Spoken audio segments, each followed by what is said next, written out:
ಸಾಂಸ್ಕೃತಿಕ ನಗರಿ ಮೈಸೂರಿನಲ್ಲಿ ದಸರಾ ಸಂಭ್ರಮ ಕಳೆಗಟ್ಟಿದೆ. ವಿದ್ಯುತ್ ದೀಪಾಲಂಕಾರ ದಸರಾ ಮಹೋತ್ಸವಕ್ಕೆ ಸಾಕಷ್ಟು ಮೆರುಗನ್ನ ಸಹ ನೀಡಲಾಗ್ತಿದೆ. ನಗರದ ಪ್ರಮುಖ ರಸ್ತೆಗಳು ಮತ್ತೆ ವೃತ್ತಗಳಲ್ಲಿ ವಿದ್ಯುತ್ ದೀಪಾಲಂಕಾರವನ್ನ ಮಾಡಲಾಗಿರುವಂತದ್ದು. ಸದ್ಯಕ್ಕೆ ನಾನೀಗ ಮೈಸೂರಿನ ರಾಮಸ್ವಾಮಿ ವೃತ್ತದ ಬಳಿ ಇರುವಂತದ್ದು ದೃಶ್ಯಾವಳಿಗಳು ಸಹ ಗಮನಿಸಬಹುದು. ಏನು ಈ ಒಂದು ರಾಮಸ್ವಾಮಿ ವೃತ್ತದಲ್ಲಿ ಸಾಕಷ್ಟು ಕಲಾಕೃತಿಗಳನ್ನ ಚೆಸ್ಕಾಂ ಇಲಾಖೆ ಮೂಡಿಸಿರುವಂತದ್ದು. ಮೊದಲಿಗೆ ಜಗತ್ ಪ್ರಸಿದ್ಧ ಅರಮನೆಯನ್ನ ಇಲ್ಲಿ ರಾಮಸ್ವಾಮಿ ವೃತ್ತದಲ್ಲಿ ಮಾಡಲಾಗಿರುವಂತದ್ದು. ಇದರ ಜೊತೆಗೆ ರಾಮಸ್ವಾಮಿ ವೃತ್ತಕ್ಕೆ ಈ ಒಂದು ಫ್ಲವರ್ ಪಾಟ್ ಮಾದರಿಯ ಒಂದು ವಿದ್ಯುತ್ ಲೈಟಿಂಗ್ ಅನ್ನು ಸಹ ಅಳವಡಿಸಲಾಗಿರುವಂತದ್ದು. ಇದರ ಜೊತೆಗೆ ರಾಮಸ್ವಾಮಿ ವೃತ್ತದಿಂದ 100 ಫೀಟ್ ರಸ್ತೆಯ ಎರಡೂ ಬದಿಗಳಲ್ಲಿ ಇರುವಂತ ಮರಗಳಿಗೆ ಸಾಕಷ್ಟು ಲೈಟಿಂಗ್ಸ್ ಅನ್ನ ಸಹ ಅಳವಡಿಕೆ ಮಾಡಲಾಗಿರುವಂತದ್ದು. ಇದು ಪ್ರವಾಸಿಗರನ್ನ ಸಾಕಷ್ಟು ಕೈ ಬೀಸಿ ಕರೀತಿರುವಂತದ್ದು. ಇದರ ಜೊತೆಗೆ ಅರಮನೆಯ ಪಕ್ಕದಲ್ಲೇ ಹಂಪಿಯ ಕಲ್ಲಿನ ರಥವನ್ನು ಸಹ ಇಲ್ಲಿ ಮೂಡಿಸಲಾಗಿರುವಂತದ್ದು. ಈ ರೀತಿಯಾದ ಒಂದಷ್ಟು ಕಲಾಕೃತಿಗಳನ್ನ ಇಲ್ಲಿ ನಿರ್ಮಾಣ ಮಾಡಲಾಗಿರುವಂತದ್ದು. ಇದರ ಜೊತೆಗೆ ಏನು ನೃತ್ಯ ಮಾಡ್ತಾ ಇರುವಂತ ಶಿಲಾಬಾಲಕಿಯರ ಒಂದು ಕಲಾಕೃತಿಗಳನ್ನ ಮಾಡಲಾಗಿರುವಂತದ್ದು. ಈಗಾಗಲೇ ವಿದ್ಯುತ್ ದೀಪಾಲಂಕಾರವನ್ನು ವೀಕ್ಷಣೆ ಮಾಡ್ಲಿಕ್ಕೆ ಸಾಕಷ್ಟು ಸಂಖ್ಯೆಯಲ್ಲಿ ಜನ ಮೈಸೂರಿಗೆ ಆಗಮಿಸ್ತಾ ಇದ್ದಾರೆ. ಈ ರೀತಿಯಾಗಿ ಒಂದಷ್ಟು ಲೈಟಿಂಗ್ ನ ಬೆಳಕಿನಲ್ಲಿ ಸಾಕಷ್ಟು ಜನ ಸೆಲ್ಫಿ ತೆಗೆದುಕೊಳ್ಳೋದು ಮತ್ತೆ ಫೋಟೋ ತೆಗೆದುಕೊಳ್ಳುವಂತ ಕೆಲಸಕ್ಕೆ ಮುಂದಾಗ್ತಾ ಇದ್ದಾರೆ. ಪ್ರತಿನಿತ್ಯ ಮೈಸೂರಿಗೆ ಬರುವಂತ ಲೈಟಿಂಗ್ಸ್ ವೀಕ್ಷಣೆಗೆ ಬರುವಂತ ಪ್ರವಾಸಿಗರ ಸಂಖ್ಯೆ ದಿನದಿಂದ ದಿನಕ್ಕೆ ಏರಿಕೆ ಆಗ್ತಿರುವಂತ ಇದು ರಾಮಸ್ವಾಮಿ ವೃತ್ತದಲ್ಲಿ ಮಾಡಲಾಗಿರುವಂತಹ ವಿದ್ಯುತ್ ದೀಪಾಲಂಕಾರದ ವಿಶೇಷತೆಗಳು. ಇದೀಗ ನಾನು ಮೈಸೂರಿನ ಮಹಾರಾಜ ಕಾಲೇಜು ವೃತ್ತದಲ್ಲಿ ಇರುವಂತದ್ದು. ಮಹಾರಾಜ ಕಾಲೇಜು ವೃತ್ತದಲ್ಲೂ ಸಹ ಕನ್ನಡ ಚಿತ್ರರಂಗದ ಸಿನಿಗಣ್ಯರಿಗೆ ಚೆಸ್ಕಾಂ ಇಲಾಖೆ ಗೌರವ ಸಲ್ಲಿಸುವಂತ ನಿಟ್ಟಿನಲ್ಲಿ ಸಾಕಷ್ಟು ಭಾವಚಿತ್ರಗಳನ್ನ ಹಾಕಲಾಗಿರುವಂತದ್ದು. ಮೊದಲಿಗೆ ಡಾಕ್ಟರ್ ರಾಜ್ಕುಮಾರ್ ಅವರ ಭಾವಚಿತ್ರವನ್ನ ಸಹ ತಾವುಗಳು ನೋಡ್ತಿರುವಂತದ್ದು. ಇದರ ಜೊತೆಗೆ ಪಕ್ಕದಲ್ಲೇ ಸಾಹಸ ಸಿಂಹ ಡಾಕ್ಟರ್ ವಿಷ್ಣುವರ್ಧನ ಭಾವಚಿತ್ರವನ್ನ ಹಾಕಲಾಗಿದೆ. ಪಕ್ಕದಲ್ಲಿರುವಂತದ್ದು ರೆಬಲ್ ಸ್ಟಾರ್ ಅಂಬರೀಶ್ ಅವರ ಭಾವಚಿತ್ರ. ಅದರ ಪಕ್ಕದಲ್ಲಿ ಡಾಕ್ಟರ್ ಪುನೀತ್ ರಾಜ್ಕುಮಾರ್ ಅವರ ಭಾವಚಿತ್ರವನ್ನು ಹಾಕಲಾಗಿರುವಂತದ್ದು. ಇದರ ಜೊತೆಗೆ ಕಲ್ಪನಾ ಹಾಗೂ ಕರಾಟೆ ಕಿಂಗ್ ಶಂಕರ್ ನಾಗ್ ಅವರ ಭಾವಚಿತ್ರವನ್ನ ಇಲ್ಲಿ ಅಳವಡಿಸುವುದರ ಮೂಲಕ ಕನ್ನಡ ಚಿತ್ರರಂಗದ ಸಿನಿಗಣ್ಯರಿಗೆ ಚೆಸ್ಕಾಂ ಗೌರವ ಸಲ್ಲಿಸುವಂತ ನಿಟ್ಟಿನಲ್ಲಿ ಈ ರೀತಿಯಾದ ಅವರ ಭಾವಚಿತ್ರಗಳಲ್ಲಿ ಲೈಟಿಂಗ್ಸ್ ಅನ್ನು ಸಹ ಹಾಕಲಾಗಿರುವಂತದ್ದು. ಇದರ ಜೊತೆಗೆ ಮೈಸೂರಿನ ಮಹಾರಾಜ ಕಾಲೇಜು ವೃತ್ತದ ಮುಂಭಾಗ ಇರುವಂತ ಈ ಒಂದು ರಸ್ತೆ ಎರಡು ಬದಿಯಲ್ಲೂ ಸಹ ಕೋಲ್ಕತ್ತಾ ಮಾದರಿಯ ವಿದ್ಯುತ್ ದೀಪಾಲಂಕಾರವನ್ನು ಸಹ ಮಾಡಲಾಗಿದೆ. ಈ ಒಂದು ವಿದ್ಯುತ್ ದೀಪಾಲಂಕಾರವನ್ನು ನೋಡ್ಲಿಕ್ಕೆ ಸಾಕಷ್ಟು ಸಂಖ್ಯೆಯಲ್ಲಿ ಜನ ಆಗಮಿಸುತ್ತಿರುವಂತದ್ದು. ಒಂದ್ ಕಡೆ ಮಹಾರಾಜ ಕಾಲೇಜು ಮೈದಾನದಲ್ಲಿ ಆಹಾರ ಮೇಳವನ್ನು ಸಹ ಆಯೋಜನೆ ಮಾಡಲಾಗಿರುವಂತ ಕಾರಣದಿಂದಾಗಿ ಸಾರ್ವಜನಿಕರು ಹೆಚ್ಚಿನ ಸಂಖ್ಯೆಯಲ್ಲಿ ಈ ಒಂದು ವಿದ್ಯುತ್ ದೀಪಾಲಂಕಾರ ವೀಕ್ಷಣೆಗೆ ಬರ್ತಾ ಇರುವಂತದ್ದು. ಇದರ ಜೊತೆಗೆ ತಮ್ಮ ನೆಚ್ಚಿನ ನಾಯಕ ನಟರುಗಳ ಮುಂಭಾಗದಲ್ಲಿ ನಿಂತ್ಕೊಂಡು ಫೋಟೋ ತೆಗೆದುಕೊಳ್ಳುವಂತದ್ದು, ಜೊತೆಗೆ ಸೆಲ್ಫಿ ತೆಗೆದುಕೊಂಡು ವಿಡಿಯೋ ಮಾಡ್ಕೊಳ್ಳುವಂತ ಕೆಲಸಕ್ಕೆ ತಮ್ಮ ಅಭಿಮಾನದ ಪರಾಕಾಷ್ಠೆಯನ್ನ ಮೆರೆತಿರುವಂತದ್ದು. ಇದು ಮೈಸೂರಿನ ಮಹಾರಾಜ ಕಾಲೇಜು ವೃತ್ತದಲ್ಲಿ ಅಳವಡಿಸಲಾಗಿರುವಂತಹ ವಿದ್ಯುತ್ ದೀಪಾಲಂಕಾರದ ವಿಶೇಷತೆಗಳು. ಈಗ ನಾನಿರುವಂತದ್ದು ಮೈಸೂರಿನ ಗನ್ ಹೌಸ್ ವೃತ್ತದಲ್ಲಿ. ಗನ್ ಹೌಸ್ ವೃತ್ತದಲ್ಲಿ ಸಾಕಷ್ಟು ಆಕೃತಿಗಳನ್ನ ಚೆಸ್ಕಾಂ ಇಲಾಖೆ ಮೂಡಿಸಿರುವಂತದ್ದು. ನನ್ನ ಹಿಂಭಾಗದಲ್ಲಿ ಇರುವಂತ ಒಂದು ಪ್ರತಿಮೆಯನ್ನ ತೋರಿಸ್ಕೊಡುವಂತ ಕೆಲಸಕ್ಕೆ ಮುಂದಾಗ್ತಾ ಇದ್ದೇನೆ.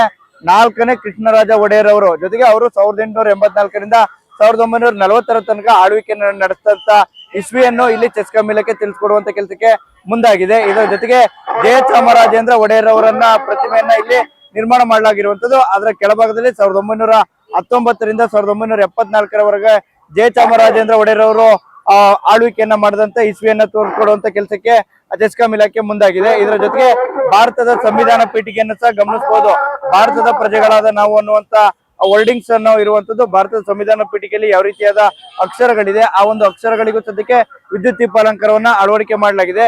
ಪಕ್ಕಕ್ಕೆ ಬಂದಿದ್ದೇ ಆಗಿದ್ದಲ್ಲಿ ಮುಮ್ಮಡಿ ಕೃಷ್ಣರಾಜ ಒಡೆಯರ್ ಅವರ ಪ್ರತಿಮೆಯನ್ನ ಇರಿಸಲಾಗಿರುವಂತದ್ದು. ಪಕ್ಕದಲ್ಲಿ ಕೆಂಪನಂಜಮಣ್ಣಿ ಅವರ ಪ್ರತಿಮೆಯು ಇರುವಂತದ್ದು. ಅದರ ಪಕ್ಕದಲ್ಲಿ ಶ್ರೀಕಂಠದತ್ತ ನರಸಿಂಹರಾಜ ಒಡೆಯರ್ ಅವರ ಪ್ರತಿಮೆ ಇರುವಂತದ್ದು. ಇನ್ನು ಬಲಗಡೆ ತಿರುಗಿದ್ದಾಗಿದ್ದಲ್ಲಿ ಈ ಒಂದು ಗನ್ ಹೌಸ್ ವೃತ್ತದಲ್ಲಿ ಸಾಕಷ್ಟು ವಿದ್ಯುತ್ ದೀಪಗಳಿಂದ ಅಲಂಕಾರವನ್ನು ಸಹ ಮಾಡಲಾಗಿರುವಂತದ್ದು. ಕರ್ನಾಟಕದ ಮ್ಯಾಪ್ ನಲ್ಲಿ ಕನ್ನಡ ಭುವನೇಶ್ವರಿಯನ್ನ ಕಣ್ತುಂಬಿಕೊಳ್ಬಹುದು. ಇದರ ಜೊತೆಗೆ ಏನು ತಾಯಿ ಚಾಮುಂಡೇಶ್ವರಿಯ ಮೂರ್ತಿಯನ್ನು ಇಲ್ಲಿ ಇರಿಸಲಾಗಿದೆ. ಜೊತೆಗೆ ಪರಮ ಪೂಜ್ಯ ಜಗದ್ಗುರು ಶ್ರೀ ಶಿವರಾತ್ರಿ ರಾಜೇಂದ್ರ ಮಹಾಸ್ವಾಮಿಗಳ ಒಂದು ಪ್ರತಿಮೆಯನ್ನ ಇಲ್ಲಿ ಹಾಕಲಾಗಿರುವಂತದ್ದು. ಅಂದ್ರೆ ಮೈಸೂರಿನ ಗನ್ ಹೌಸ್ ವೃತ್ತದಲ್ಲಿ ಸಾಕಷ್ಟು ಜಗಮಗಿಸುವ ವಿದ್ಯುತ್ ದೀಪಾಲಂಕಾರಗಳಿಂದ ಜೊತೆಗೆ ಸಾಕಷ್ಟು ಗಣ್ಯರ ಒಂದು ಭಾವಚಿತ್ರಗಳನ್ನ, ಅಂದ್ರೆ ಮೈಸೂರಿನ ರಾಜಮನೆತನ ಹಾಗೂ ಜೆಎಸ್ಎಸ್ ನವರ ಇತಿಹಾಸವನ್ನ ತಿಳಿಸ್ಕೊಡುವಂತ ಕೆಲಸಕ್ಕೆ ಗನ್ ಹೌಸ್ ವೃತ್ತ ಮುಂದಾಗ್ತಾ ಇರುವಂತದ್ದು. ಈಗ ನಾನಿರುವಂತದ್ದು ಮೈಸೂರಿನ ದೊಡ್ಡಕೆರೆ ಮೈದಾನದ ಮುಂಭಾಗ ಇರುವಂತದ್ದು.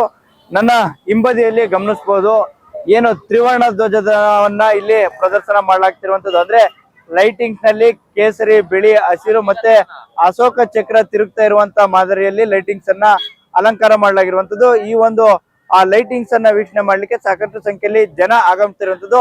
ಅದರ ಪಕ್ಕದಲ್ಲೇ ಅಂಬಾರಿ ಹೊತ್ತ ಆನೆ ಸಾಕ್ತಾ ಇರುವಂತದ್ದು, ಚಿನ್ನದ ಅಂಬಾರಿಯನ್ನ ಹೊತ್ತು ಸಾಕ್ತಿರುವಂತ ಆನೆಗಳು, ಮತ್ತೆ ಆನೆ ಅಕ್ಕಪಕ್ಕದಲ್ಲಿ ಇರುವಂತ 2 ಕುಮ್ಕೆ ಆನೆಗಳನ್ನು ಇಲ್ಲಿ ಪ್ರದರ್ಶನ ಮಾಡಲಾಗ್ತಿರುವಂತದ್ದು.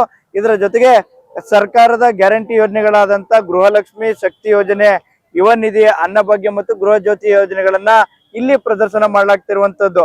ಅಂದ್ರೆ ನುಡಿದಂತ ನಡೆದ ಸರ್ಕಾರ ಅನ್ನುವಂತ ನಾಮಫಲಕವನ್ನು ಸಹ ಹಾಕಲಾಗಿರುವಂತದ್ದು. ಚೆಸ್ಕಾಂ ಇಲಾಖೆ ವತಿಯಿಂದ ಸಾಕಷ್ಟು ಇಲ್ಲಿ ವಿದ್ಯುತ್ ದೀಪಾಲಂಕಾರವನ್ನು ಮಾಡಲಾಗಿರುವಂತ ವಸ್ತು ಪ್ರದರ್ಶನ ಮತ್ತೆ ಅರಮನೆಗೆ ಸಾಕಷ್ಟು ಸಂಖ್ಯೆಯಲ್ಲಿ ಸಾರ್ವಜನಿಕರು ಆಗಮಿಸ್ತಾರೆ. ಆ ಸಂದರ್ಭದಲ್ಲಿ ಸರ್ಕಾರದ ಗ್ಯಾರಂಟಿ ಯೋಜನೆಗಳನ್ನ ಸಾರ್ವಜನಿಕರಿಗೆ ತಲುಪಿಸಬೇಕು ಅನ್ನುವಂತ ನಿಟ್ಟಿನಲ್ಲಿ ಈ ರೀತಿಯಾದ ಆಕರ್ಷಕವಾದ ಕಲಾಕೃತಿಗಳನ್ನ ನಿರ್ಮಾಣ ಮಾಡಲಾಗಿರುವಂತದ್ದು.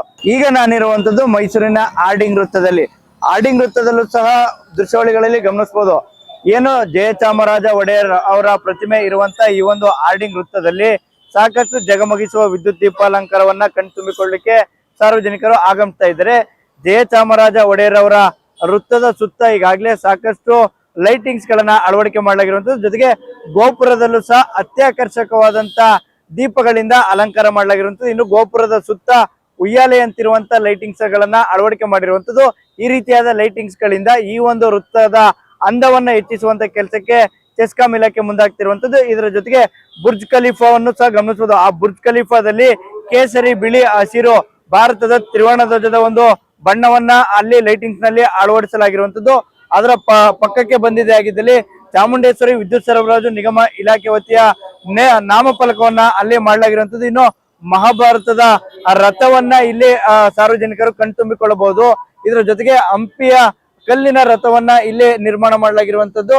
ಈ ರೀತಿಯಾಗಿ ಮೈಸೂರಿನ ಹಲವು ವೃತ್ತಗಳಲ್ಲಿ ಸಾಕಷ್ಟು ವಿದ್ಯುತ್ ದೀಪಗಳನ್ನ ಅಲಂಕಾರ ಮಾಡಲಾಗುವಂತದ್ದು. ಜೊತೆಗೆ ಸಾಕಷ್ಟು ಆಕೃತಿಗಳನ್ನ ಮಾಡಲಾಗಿರುವಂತದ್ದು. ಇದು ಜಯಚಾಮರಾಜರ ಮೈಸೂರಿನ ಪ್ರಮುಖ ವೃತ್ತಗಳಲ್ಲಿ ಜಯಚಾಮರಾಜ ವೃತ್ತವು ಸದ್ಯಕ್ಕೆ ಒಂದು. ಆ ನಿಟ್ಟಿನಲ್ಲಿ ಮೈಸೂರಿನ ಆರ್ಡಿಂಗ್ ವೃತ್ತ ಹಾಗೂ ಜಯಚಾಮರಾಜ ಒಡೆಯರ್ ಅವರ ಪ್ರತಿಮೆ ಇರುವಂತ ಸಂಪೂರ್ಣವಾದ ಒಂದು ಪ್ರಮುಖ ವೃತ್ತಗಳಲ್ಲಿ ದೀಪಾಲಂಕಾರ ಜಗಮಗಿಸ್ತಾ ಇರುವಂತದ್ದು. ಈಗ ನಾನಿರುವಂತದ್ದು ಮೈಸೂರಿನ ಜಯಚಾಮರಾಜೇಂದ್ರ ಒಡೆಯರ್ ವೃತ್ತದಲ್ಲಿ. ನನ್ನ ಹಿಂಭಾಗ ಗಮನಿಸಬಹುದು. ಏನು ಬುದ್ಧನಿಗೆ ಜ್ಞಾನೋದಯವಾದಂತಹ ಬೋಧಿ ಮರದ ಕೆಳಭಾಗದಲ್ಲಿ ಬುದ್ಧರು ಕುಳಿತಿರುವಂತಹ ಒಂದು ದೃಶ್ಯವನ್ನ ತಾವು ಕಣ್ತುಂಬಿಕೊಳ್ಬಹುದಾಗಿರುವಂತದ್ದು. ಪ್ರಜಾಪ್ರಭುತ್ವದ ಪಕ್ಕದಲ್ಲೇ ಇರುವಂತದ್ದು ಅನುಭವ ಮಂಟಪ. ಬಸವಣ್ಣನವರ ಅನುಭವ ಮಂಟಪವನ್ನ ಇಲ್ಲಿ ಲೈಟಿಂಗ್ಸ್ ನಲ್ಲಿ ಅಳವಡಿಸಲಾಗಿರುವಂತದ್ದು. ಇದರ ಪಕ್ಕಕ್ಕೆ ಬಂದಿದ್ದೇ ಆಗಿದ್ದಲ್ಲಿ ಗಾಂಧೀಜಿಯವರ ಗಾಂಧಿ ದಂಡಿ ಯಾತ್ರೆಯನ್ನ ಇಲ್ಲಿ ಕಣ್ತುಂಬಿಕೊಳ್ಬಹುದಾಗಿರುವಂತದ್ದು. ಚೆಸ್ಕಾಂ ಇಲಾಖೆ ತನ್ನ ಪ್ರಮುಖ ವೃತ್ತಗಳಲ್ಲಿ ಈ ರೀತಿಯಾದ ಕಲಾಕೃತಿಗಳನ್ನ ನಿರ್ಮಾಣ ಮಾಡಲಾಗಿರುವಂತದ್ದು. ಇದರ ಜೊತೆಗೆ ಭಾರತದ ಸಂವಿಧಾನ ಅನ್ನುವಂತ ಒಂದು ಅಕ್ಷರಗಳನ್ನ ಸಹ ತಾವು ನೋಡಬಹುದಾಗಿರುವಂತದ್ದು. ಬಾಬಾ ಸಾಹೇಬ್ ಡಾಕ್ಟರ್ BR ಅಂಬೇಡ್ಕರ್ ಅವರು, ಜೊತೆಗೆ ಪಾರ್ಲಿಮೆಂಟ್ ಅನ್ನು ಸಹ ಅಲ್ಲಿ ತೋರಿಸಲಾಗ್ತಾ ಇರುವಂತದ್ದು. ಇದರ ಜೊತೆಗೆ ನಮ್ಮ ಮೈಸೂರಿನ ಅರಮನೆಯ ಸುತ್ತಮುತ್ತ ಇರುವಂತಹ ಈ ಒಂದು ವಿದ್ಯುತ್ ದೀಪಾಲಂಕಾರಗಳನ್ನು ಸಹ ತಾವು ಕಣ್ತುಂಬಿಕೊಳ್ಬಹುದು. ಇದೊಂದು ರಾಜಮಾರ್ಗವೇ ಆಗಿರುವಂತ ಈ ರಾಜಮಾರ್ಗದಲ್ಲಿ ಈಗಾಗಲೇ ಏಕಮುಖ ಸಂಚಾರ ವ್ಯವಸ್ಥೆಗಳನ್ನು ಸಹ ಮಾಡ್ಕೊಳ್ಳಾಗ್ತಿರುವಂತದ್ದು. ರಾಜ ಬೀದಿಗಳಲ್ಲಿ ಒಂದ್ ರೀತಿ ಲೈಟಿಂಗ್ಸ್ ಗಳನ್ನ ಅಳವಡಿಕೆ ಮಾಡಲಾಗಿರುವಂತದ್ದು. ಜೊತೆಗೆ ರಸ್ತೆಯ ಪಕ್ಕದಲ್ಲೇ ಒಂದಷ್ಟು ದೀಪಗಳ ರೀತಿ ಅಲಂಕಾರವನ್ನ ಮಾಡಲಾಗಿರುವಂತದ್ದು. ಅದರ ಪಕ್ಕಕ್ಕೆ ಬಂದಿದ್ದೇ ಆಗಿದ್ದಲ್ಲಿ ಏನು ದಸರಾ ಜಂಬೂ ಸವಾರಿಯನ್ನ ಇಲ್ಲಿ ತಿಳಿಸ್ಕೊಡುವಂತ ಕೆಲಸಕ್ಕೆ ಮುಂದಾಗ್ತಿರುವಂತದ್ದು. ಚಿನ್ನದ ಅಂಬಾರಿಯನ್ನ ಹೊತ್ತು ಆನೆ ಸಾಕ್ತಾ ಇರುವಂತದ್ದು. ಪಕ್ಕದಲ್ಲಿ 2 ಆನೆಗಳು ಇರುವಂತ ಒಂದು ಪರಿಕಲ್ಪನೆಯನ್ನ ತೋರಿಸ್ಕೊಳ್ಳಾಗ್ತಿರುವಂತದ್ದು. ಇದರ ಜೊತೆಗೆ ಏನು ಕೋಟೆ ಆಂಜನೇಯ ಸ್ವಾಮಿಯ ದೇವಸ್ಥಾನದ ಮುಂಭಾಗ ಸಾಕಷ್ಟು ಸಂಖ್ಯೆಯಲ್ಲಿ ಜನ ಈ ರೀತಿಯಾದ ವಿದ್ಯುತ್ ದೀಪಾಲಂಕಾರವನ್ನ ನೋಡ್ಲಿಕ್ಕೆ ಮುಂದಾಗ್ತಾರೆ. ಇದರ ಜೊತೆಗೆ ಜಯಚಾಮರಾಜೇಂದ್ರ ಒಡೆಯರ್ ಅವರ ಈ ವೃತ್ತಕ್ಕೂ ಸಹ ಸಾಕಷ್ಟು ವಿದ್ಯುತ್ ದೀಪಾಲಂಕಾರವನ್ನ ಅಳವಡಿಕೆ ಮಾಡಲಾಗ್ತಿರುವಂತದ್ದು. ಗೋಪುರದ ಸುತ್ತ ಸಂಪೂರ್ಣವಾಗಿ ವಿದ್ಯುತ್ ದೀಪಾಲಂಕಾರಗಳನ್ನ ಅಲಂಕಾರ ಮಾಡಲಾಗಿರುವಂತದ್ದು. ಈ ಒಂದು ಜಯಚಾಮರಾಜೇಂದ್ರ ಒಡೆಯರ್ ಅವರ ವೃತ್ತದಲ್ಲಿ ಸಾರ್ವಜನಿಕರು ಮತ್ತು ಪ್ರವಾಸಿಗರು ಆಗಮಿಸಿ ಫೋಟೋ ತೆಗೆಸಿಕೊಳ್ಳುವಂತ ಕೆಲಸಕ್ಕೆ ಮುಂದಾಗ್ತಾರೆ. ಆ ನಿಟ್ಟಿನಲ್ಲಿ ಮೈಸೂರಿಗೆ ಈ ಬಾರಿ ದಸರಾ ಮಹೋತ್ಸವಕ್ಕೆ ವಿದ್ಯುತ್ ದೀಪಾಲಂಕಾರ ಸಾಕಷ್ಟು ಮೆರುಗನ್ನ ನೀಡ್ತಾ ಇರುವಂತದ್ದು. ಹೀಗೆ ಈ ಬಾರಿಯ ದಸರಾ ಮಹೋತ್ಸವಕ್ಕೆ ವಿದ್ಯುತ್ ದೀಪಾಲಂಕಾರ ಸಾಕಷ್ಟು ಮೆರುಗನ್ನ ನೀಡ್ತಾ ಇರುವಂತದ್ದು. ಇದು ಮೈಸೂರು ನಗರದ ಪ್ರಮುಖ ವೃತ್ತಗಳಲ್ಲಿ ಅಳವಡಿಸಲಾಗಿರುವಂತಹ ವಿದ್ಯುತ್ ದೀಪಾಲಂಕಾರದ ವಿಶೇಷತೆಗಳು. ಕ್ಯಾಮ್ರಾಮನ್ ಸಂಜಯ್ ಜೊತೆ ಅನಿಲ್ ರಾಜೇಶಂ, ಪ್ರಜಾನುಡಿ, ಮೈಸೂರು.